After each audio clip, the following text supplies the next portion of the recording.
예, 여러분 반갑습니다. 어반입니다. 오늘 이야기 주제는요, 거꾸로 가는 일본이라는 주제로 일본에 대한 이야기를 한번 해보려고 합니다. 그라샤.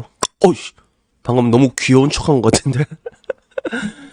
오늘 이야기는요, 거꾸로 가는 일본. 요 근래 제가 봤던 일본의 행동 중에서 가장 좀 병신 같은 짓거리가 아닌가, 제가 봤을 때. 그래서 뭐 이제 한뽕이니 일뽕이니 이런 얘기들이 있잖아. 그래서 양극단에 있는 사람들은 항상 자기들이 이제 뭐 최고다라고 얘기하는데, 근데 내가 봤을 때는 사실 좀 병림픽이라고 하는 거는 한국에서 훨씬 더 많이 일어났긴 했지. 좀 한국이 좀 병신 같은 게 많잖아, 이것저것. 그 결과가 한국은 굉장히 빠르게 침몰하고 있고, 일본은 뭐 30년 디플레로 계속 고통을 받아왔지만 그래도 잘 버티고 있다고 생각해. 그래서 나는 만약에 한국이 일본처럼 30년 디플레가 왔잖아.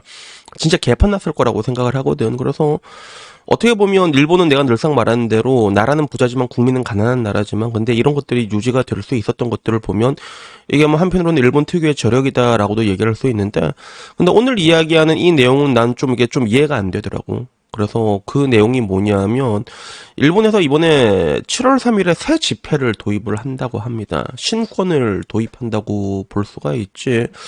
그래서 신권을 도입하는데 이게 왜 뭐가 문제냐라고 했을 때 이게 일단은 한번 봐봐. 이게 JTBC에 나온 건데 뭐 크게 뭐 달라지는 건 없고 사람 얼굴이 좀 변하고 그리고 사람 얼굴이 뭐 3D 홀로그램을 접목해서 변하는 거야. 그래서 보통 이런 식으로 화폐가 뭔가 이렇게 변하게 될 때는 좀 약간 좀 큰 이벤트들이 있잖아. 큰 이벤트 예를 들면 한국 같은 경우는 뭐 이제 뭐 신권이 나온다던가 뭐 이런 거 있지. 새로운 액면 단위의 그런 게 나오는 건데 근데 일본은 여러분들이 뭐 이게 다 가봤으면 알겠지만 이미 만엔까지 있단 말이야.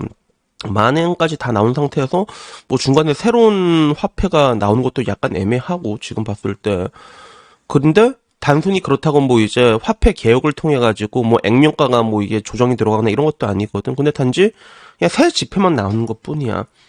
기존의 화폐에서 그냥 새로운 그러니까 천엔 뭐 오천엔 만엔 여기서 새로운 천엔 오천엔 만엔이 나오는 것뿐이란 말이야. 근데 이로 인해 가지고 어떤 부대 비용이 발생하냐면 대중교통과 은행 ATM기 그 기타 등등 새 지폐를 인식하기 위한 준비가 지금 진행 중이라는 거지. 그래서 일본 여러분 가본 사람 알겠지만 자동 판매기 형태에서 메뉴를 고르는 거 밖에서 이렇게 쿠폰을 사서 들어가는 형태가 조금 있어. 굉장히 좀 보기 흔해. 특히 뭐 라멘집이라든가 이렇게 간단한 데 있잖아. 타이트하게 돌아가는 데서 보면 바깥에서 이제 돈 넣고 쿠폰 뽑아가지고 그 다음에 식권 주고 그걸로 교환하는 약간 이런 형식으로 진행된 곳이 되게 많은데 근데 여기가 자판기를 이제 다 바꿔버려야 되는 거야. 그래서 도쿄에서 라멘 매장 4개를 운영하는 아마노 씨의 인터뷰를 보자면, 어휴, 라멘 매장을 4개나 운영한단 말이야? 돈 많겠다, 그치? 근데, 이게, 새 지폐를 인식하는 자판기 값이 대당 200만 원, 우리 돈으로 1750만 원이라는 거지. 그러니까 이걸 4개를 교체하면 돈이 이제 600만 원 정도가 깨지는 거야. 그래서 뭐 이제 대충 보면 뭐 이제 5천, 6천 정도 깨진다고 보면 되는 거죠. 5천만, 6천만 정도 깨지는 거 보면 되는 건데. 근데 이게 결국에는 라멘 그릇을 12만 그릇을 팔아야지 자판기 값이 나오는 거고 그리고 그것도 이제 순이익이라고 봤을 때 저거는 뭐 5, 6천만 원 그냥 깨지는 거잖아. 라면은 12만 그릇 정도 이렇게 판다고 해도 뭐 이제 순이익도 생각하면 또 약간 또 디테일하게 들어가면 또 다른 대답이 나올 수가 있거든. 그러니까 이거 자체가 문제가 되는 거야. 그래서 최근에는 전자결제 가능한 데도 많습니다. 실제로 저도 깜짝 놀랐던 것 중에 하나가 제가 재작년에 뭐 이렇게 작년에도 다녀왔고 재작년에도 일본은 이상하게 1년에 한 번씩 가는 것 같아. 근데 갈 때마다 놀라는 게 옛날에는 거의 카드 사용이 안 됐거든. 근데 요새는 뭐 조그만한 데들 뭐 동물원 들어간 데도 카드 결제가 되더라고. 그래서 지금도 어차피 그게 되고 있거든. 되고 있는데 문제는 이제 이게 만약에 생기게 되면 일본에서는 무조건 바꿀 수밖에 없는 거야. 왜냐하면 아직까지도 임금은 일본 같은 경우는 현금 결제율이 압도적으로 높은 나라거든. 자판기를 무조건 바꿔야 되는 그런 상황이 오게 되는 거지. 그러다 보니까 이게 과연 누구를 위한 제도인가라는 요게 다시 거기에 의문을 가질 수밖에 없는 거야. 여자들도 막 돈이 없으면 불안하다고 1만 원 정도 갖고 있자면 불안하죠. 그래서 나 옛날에 고등학교 때도 주머니에 돈이 이게 10만 원이 있으면 걸음걸이가 달라지는 그런 게 있었는데 주부들도 이런 걸 느끼고 있는 건데 문제는 일본은 자판기가 엄청나게 많아. 길거리뿐만이 아니라 막 동네에 막 진짜 많거든. 근데 이게 전국에 자판기가 220만 대가 있다는 거야. 이거를 전부 다 교체를 해야 되는 그런 상황에 놓이게 된 거지. 그래서 대부분 이 자판기가 새 지폐를 인식하기까지 2년 정도 걸릴 거라고 예상을 하고 있거든요. 그래서 현재 일본 자동 판매기기 협회에서는 다음 달 7월 3일이라고 하니까 이게 나오게 되면 식당 자동 판매기는 50%, 음료 자동 판매기는 이 3%만 새 지폐 인식이 가능할 거라고. 그러니까 일단 당장 다음 달 기준으로 보고 있는 거지. 그래서 과연 이것이 누구를 위한 것인가라는, 난 이거 보자마자 자판기 회사에 얼마를 받아먹은 걸까? 아무리 봐도 이거. 자판기 회사에서 자민당 이 새끼들 얼마를 받아먹은 거지?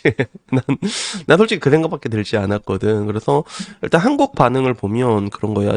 지폐 인식기 만드는 업체에다 하늘에서 돈이 떨어지네. 그리고 교체 비용만 어마어마하겠네. 길거리 자판기는 물론 키오스크를 통째로 바꿔야 되고 과연 신권을 찍을 이유가 있냐. 다 이런 거야. 보조금도 나와봤자 쥐꼬리밖에 안 나오는데 교체 비용 터무니없고 당장 이렇게 정당에서 커미션 유착한 교체 업체들만 있는데, 그러니까 누가 봐도 이건 커미션으로 보고 있는 거지. 다들 그렇게 보고 있어. 그래서 너희들은 이 상황에서도 카드 쓸 생각은 못하냐. 이런 거. 지금 전 세계가 현금 사용을 최소화하고 디지털 화폐로 넘어가는 추세인데 21세기의 신권이라 이게 말이 되는 거냐라는 거. 그리고 일본에서는 카드를 사용 안 하는 이유는 카드 결제 수수료가 2에서 4% 정도로 굉장히 높더라고. 한국보다 되게 높더라고.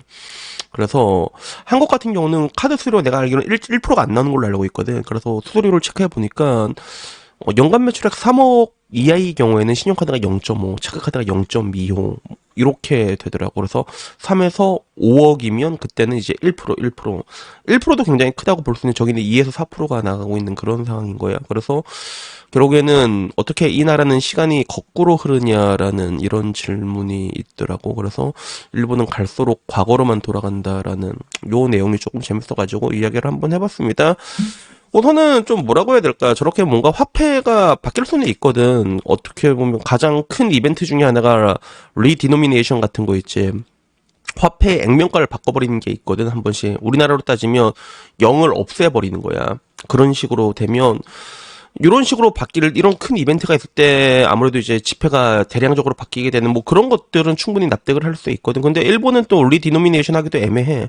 통상적으로 리디노미네이션 같은 경우는 화폐 0을 왜 빼냐 하면, 여러분들 베트남 가본 사람 알겠지만 베트남에서 돈이 생각보다 잘 안 써지거든요. 그게 왜 그러냐면 베트남은 동그라미가 겁나 많잖아. 그러면 엄청나게 큰 돈이 나간다는 그런 심리적인 위축을 느끼게 된단 말이야. 인간이란 동물 자체가. 그래서 오히려 미국 같은 데 보면 몇 달러 이러잖아. 몇 9달러, 15달러, 20달러 이러잖아. 그러면 사람이 숫자가 작다 보면 또 이게 쉽게 쓰거든. 결국에는 경제라는 건 기본적으로 돌고 돌아야 되기 때문에 이런 식으로 리디노미네이션을 하게 되면 화폐, 그러니까 가치는 똑같아지는데 말 그대로 0만 없어지게 되면 뭐 여러 가지 현상이 오게 돼. 약간의 인플레 같은 것도 일어나고 뭐 그때그때 뭐 다르게 일어나긴 하는데, 근데 뭐 예를 들어 이런 큰 이벤트 같은 경우는 필요하잖아. 어떻게 보면 우리나라에서도 논의된 적이 실제로 있었거든. 우리나라는 국민들이 반대해서 이제 끝냈지만, 근데 이 정도의 규모의 그런 뭐 대규모 일이 아니고서 말 그대로 신권만 교체하는 거잖아. 저걸 할 필요가 뭐가 있냐는 거지. 맞잖아. 할 필요가 없잖아. 누가 봐도 저거 자판기 업체밖에 없는 건데 저게 왜 진행이 되느냐. 한국 같았으면 되게 상상할 수도 없는 일이거든. 이게 한국에서는 이거 절대로 안 됩니다. 근데 일본은 저게 가능한 거야. 일본은 자민당이 얼마를 돈을 받아먹은지 모르는데 일본은 저게 되는 거 보니까 좀 신기하더라고. 그리고 한편으로는 저거 과연 정경유착 분명히 있는데 돈을 얼마나 받아먹었을까 하는 그런 생각이 문득 들어가지고, 한국이 족 같은 것도 있고 일본이 족 같은 것도 있는데 한국에선 이런 일이 절대로 일어날 수 없거든. 근데 일본에선 저런 게 가능하구나. 어떻게 보면 요 근래 내가 봤던 일본의 모습 중에서 가장 병크 같은 부분들이 있어가지고 오늘은 이 이야기를 한번 해봤습니다. 그래서 여튼간에 뭐 오늘 이야기는요 여기까지고요. 다음에는 뭐 조금 더 재밌는 얘기 있으면 그걸로 찾아뵙도록 하겠습니다. 이상입니다. 감사합니다. 까샤.